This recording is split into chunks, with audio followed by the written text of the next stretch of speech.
Olá, estimados irmãos, vamos em nome do nosso amado e Salvador Jesus e com auxílio do Santo e Bom Espírito continuar os estudos das nossas lições. A lição está a falar sobre o santuário, fazendo uma relação do santuário terrestre com o celestial, e os dias de hoje tem sido muito importante, muito interessante os aspectos que têm sido aqui colocados. A lição 10, vamos estar falando sobre considerações sobre alimentação e vamos estudar segunda-feira. O segundo tópico tem o título O Verdadeiro Dia da Expiação. Então, temos aqui alguns aspectos concernente ao verdadeiro dia e um outro assunto na segunda parte, na terceira pergunta. Mas vamos abordar então sobre o verdadeiro dia da expiação. A pergunta A: ao lermos o contexto da porta aberta, como sabemos que ela se relaciona com o templo de Deus no céu? Então o texto é de Apocalipse 3:12, diz que a quem vencer eu farei coluna no templo de meu Deus e dele nunca sairá, e escreverei sobre ele o nome do meu Deus e o nome da cidade do meu Deus e a nova Jerusalém que desce do céu do meu Deus e também o meu novo nome. Então está aqui uma profecia concernente a essa altura, a essa época, sobre essa porta aberta, mas quem vai esclarecer mais sobre isso é a Pena Inspirada, que traz para nós que porta é essa e o que ela tem a ver com a relação do santuário. Diz, primeiro escrito, página 42, vi que Jesus fechou a porta do santuário e ninguém pôde abri-la. Por outro lado, ele abriu a porta do lugar santíssimo, mas ninguém a pode fechar. Desde que Jesus abriu a porta do lugar santíssimo, no interior do qual está a arca, os mandamentos de Deus têm brilhado para o povo de Deus, que está sendo provado na questão do sábado. Então aqui esclarece melhor a questão da pergunta, né? Que é o contexto aqui da porta aberta, qual a relação que há com o templo de Deus. Foi quando Jesus, em 1844, saiu do lugar santo para o lugar santíssimo. Ele fechou uma porta e abriu a outra. E a outra ainda continua aberta. Só que ali, naquele local, nós vamos ver logo a seguir, estava a arca. E devido a isso, então, houve uma luz. E essa luz esclareceu sobre um assunto muito solene, muito importante, que é o Santo Sábado. Uma das três criações do Éden, né? Tá o sábado, o regime alimentar e o casamento, instituições criadas no Éden para a humanidade, para o resto dos tempos eternos, né? E o sábado é um deles, está na lei de Deus, e essa abertura do santo para o santíssimo estava a arca e que libertou isso. É o que vamos ver agora na pergunta B. Já que Cristo traz uma recompensa com ele em sua vinda como resultado do juízo investigativo, registrado em Apocalipse 22:12, que fala que cedo vem, vai dar a cada um segundo aquilo que fez, que é a promessa, né? E depois Apocalipse 11:8, que vai dar o galardão a todos também, ou seja, repetindo mais ou menos as mesmas coisas, só que também aqueles que fizeram mal, então vai ir contra eles, estão destruindo a terra. Então, baseado nessa recompensa que ele vai trazer a juízo, o que ele abrirá no céu, revelando com isso a autoridade dos 10 mandamentos. Então aqui é mais enfático a pergunta, é mais direta. Diz, e abriu-se no céu o templo de Deus e a arca do seu concerto foi vista no seu templo. E houve relâmpagos e vozes e trovões e terremotos e grande saraiva. Então aqui está realmente trazendo quando ele termina ali o seu trabalho no lugar santíssimo e abre-se o templo e o véu de Deus.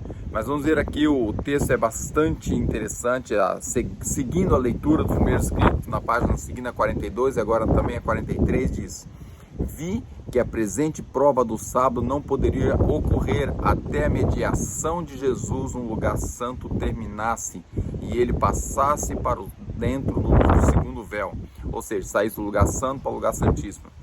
Nesse caso, os cristãos que faleceram antes que a porta se abrisse para o lugar santíssimo, quando o clamor da meia-noite terminou em outubro de 1844, e que não guardaram o verdadeiro sábado, agora descansam na presença, agora descansam na esperança, pois não tinham luz nem a prova do sábado que agora temos desde que a porta do Santíssimo se abriu.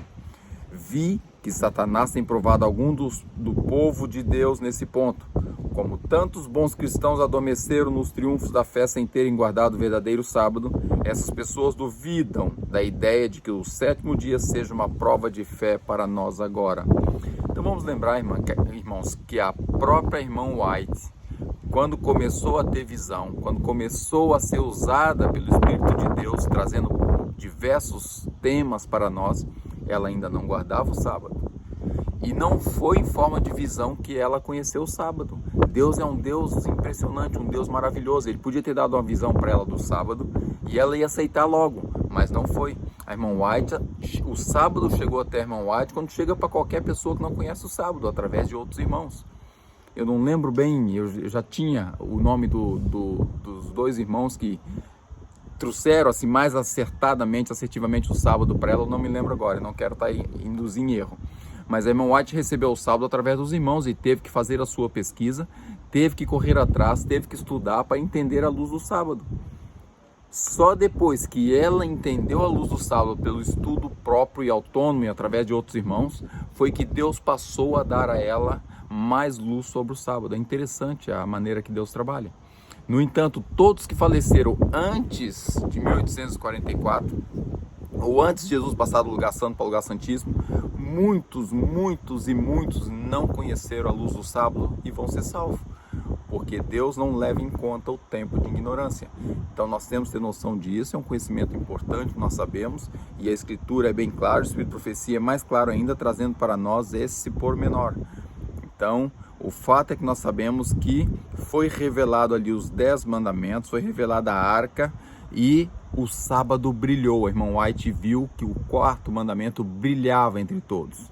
E isso então trouxe mais assertivamente luz para todos que estavam aceitando o sábado naquela época e outros que ficaram a conhecer e que vêm até os nossos dias hoje. A pergunta C traz: que tipo de restrições alimentares existem durante esse verdadeiro dia da expiação em que vivemos?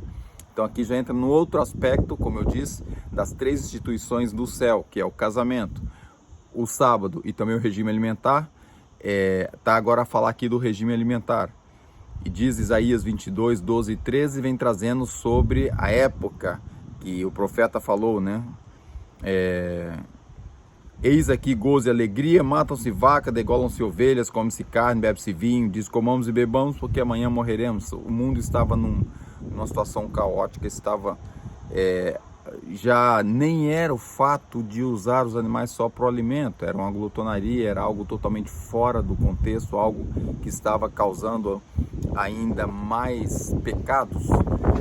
E a irmã White, a luz que ela recebeu sobre a carne, já naquela época, estamos a falar aí no início do século XX, diz: repetidas vezes foi mostrado que Deus está tentando nos conduzir de volta passo a passo ao seu projeto original, de que o homem deve sobreviver dos produtos naturais do solo.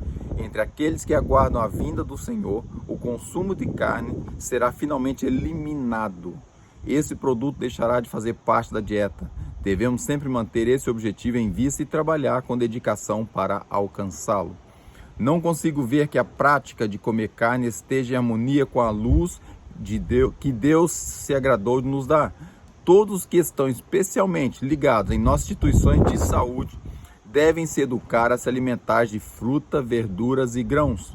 Se agirmos por princípio nesse aspecto, se como reformadores cristãos educarmos nossos próprios gostos e adequarmos nossa dieta ao plano de Deus, então poderemos exercer uma influência sobre os outros nesse aspecto e isso será agradável a Deus.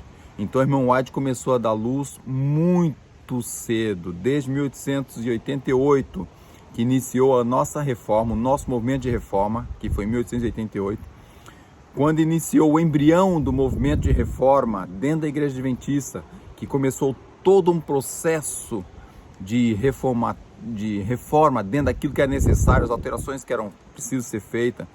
A irmã White chamando a atenção de diversos pontos que estavam, de certa forma, sendo levados com leviandade. Um dos assuntos que estava em pauta naquela época era o alimento cárneo. E o alimento cárneo foi dado uma luz muito grande à irmã White concernente a ele. E o sábado, a mesma coisa. Então, nesse tópico, traz duas instituições muito importantes para nós, que é a genuína guarda do sábado, onde a preparação é feita na sexta-feira, não se deve cozer no sábado, não se deve seguir todos os parâmetros que nós aprendemos já desde os tempos antigos, desde as veredas antigas.